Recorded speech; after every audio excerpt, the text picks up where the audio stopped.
the Gehenna of fire, where Gehenna represents idolatry and corruption. In Old Testament times, the idolatry regarded Molech, from the root meaning to reign or ascend the throne. We bring this thought to 2 Thessalonians and the idea of exalting oneself above all that is called God or that is worshipped. We have a match. The God that reigns is the self. And so Paul writes, "For they exchanged the truth of God for a lie, and worshipped and served the creature rather than the Creator, who is blessed forever." The New American Standard Dictionary defines creature as creation, the act or the product, while Strong's defines it as original formation, properly the act, by implication the thing, literal or figurative.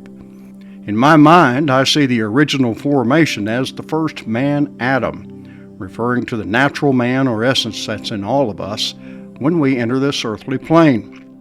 This natural man soon succumbs to pride, and so the carnal man arises.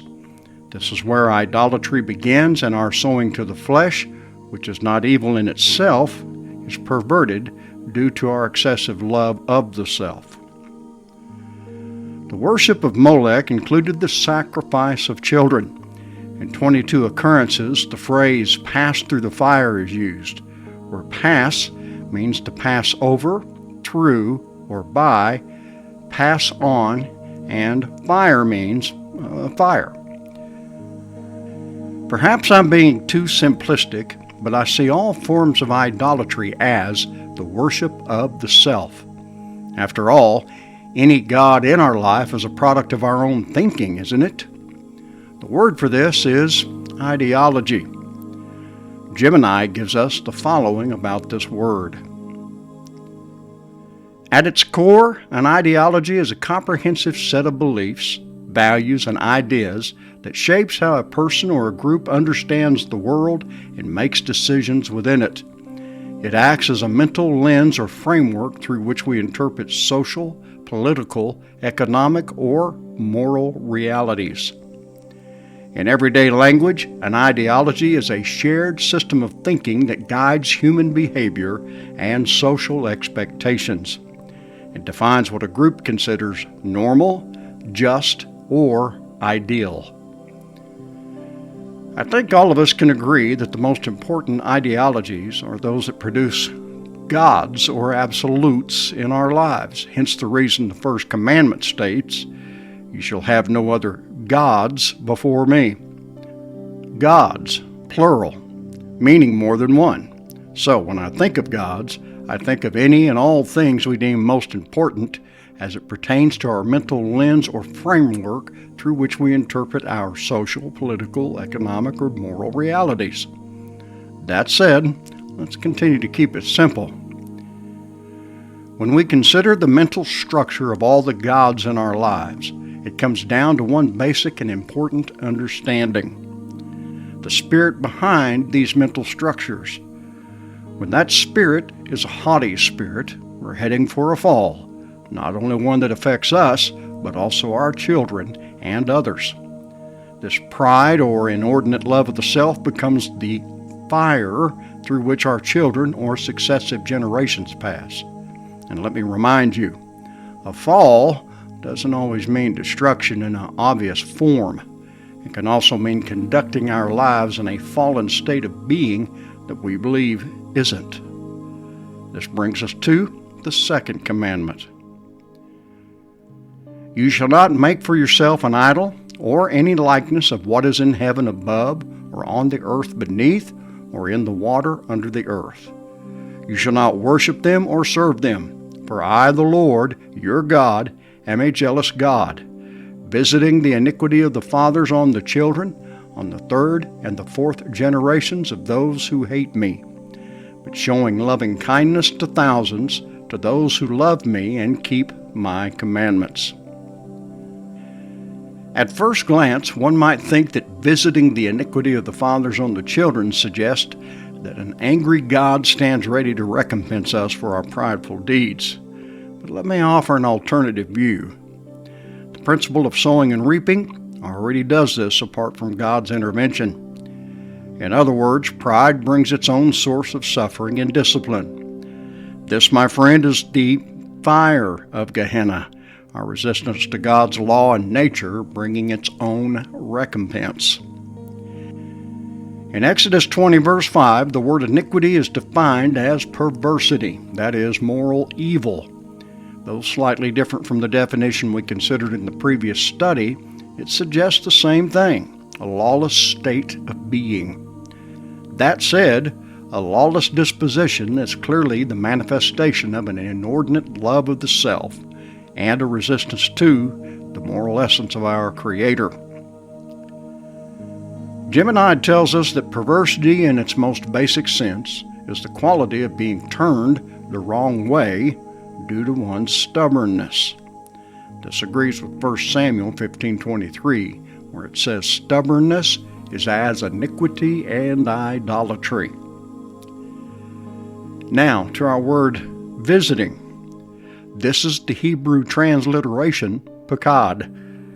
The NASB dictionary defines this as to attend to, visit, muster, appoint, while Strong's as to visit with friendly or hostile intent, by analogy to oversee, muster, charge, care for, miss, deposit, etc.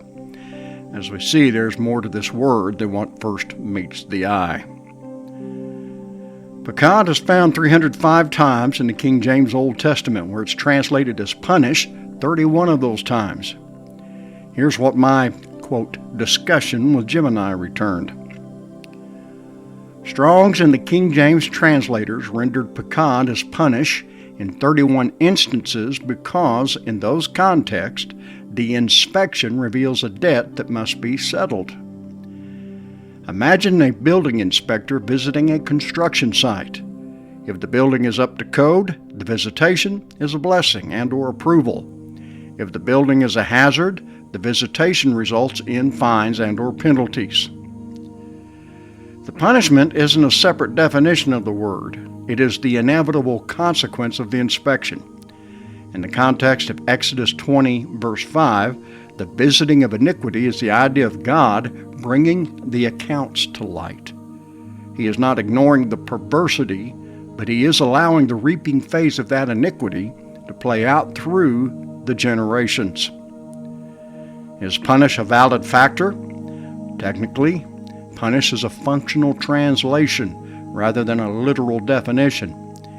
In the literal view, God is attending to or overseeing the trajectory of the family's iniquity. He is watching the sowing and reaping cycle. In the functional view, this oversight results in the consequences of sin being felt, so it feels like punishment to the person experiencing it. If iniquity is the perversity, then Paqad is the moment that crookedness meets the straight line of divine inspection. When you look at the phrase visiting the iniquity, it suggests that the twistedness of the fathers isn't just a private mistake. It creates a momentum or a bent that is overseen and allowed to reach its natural conclusion in the subsequent generations. Good explanation, don't you think? And doesn't reality prove this point? Now, when we bring this to the understanding of sowing and reaping, we find an interesting concept which I have mentioned in previous studies, but I now see it a little differently. That is the concept of fullness. Note the following.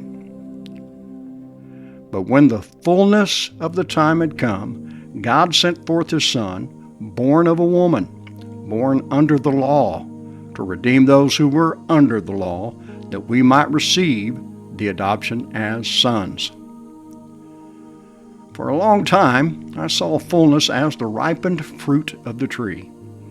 There is some truth to this, but it goes further, falling under the idea of regeneration. Note the following from Gehenna about an apple tree reaching its full maturity. An apple tree's journey to full maturity, typically reached between 6 to 10 years for standard trees, is a process of transitioning from vigorous structural growth to consistent fruit production. By years 6 through 10, a standard apple tree has established its permanent framework. The root system is deep and extensive, mirroring or exceeding the spread of the canopy above. The main trunk has thickened significantly, and the primary scaffold branches are strong enough to support heavy loads of fruit without breaking. The tree has reached its optimal height and spread, which varies by variety but generally ranges from 15 to 30 feet for standard trees. While apple trees often begin producing small amounts of fruit by year 3 or 4, the 6 to 10 year mark represents the transition into peak economic production. A fully mature standard tree at this stage can consistently produce 5 to 10 bushels of apples per season, depending on the variety and care. Amazing, isn't it? And what's my point? Again, regeneration, meaning that each year and season progresses toward full maturity. This full maturity is the fullness Paul speaks about in Galatians and elsewhere. That said, let me end with the following, and we'll pick up from here in the next study. So Jesus said to them, "Assuredly I say to you, that in the regeneration, when the Son of Man sits on the throne of his glory, you who have followed me will also sit on 12 thrones, judging the 12 tribes of Israel."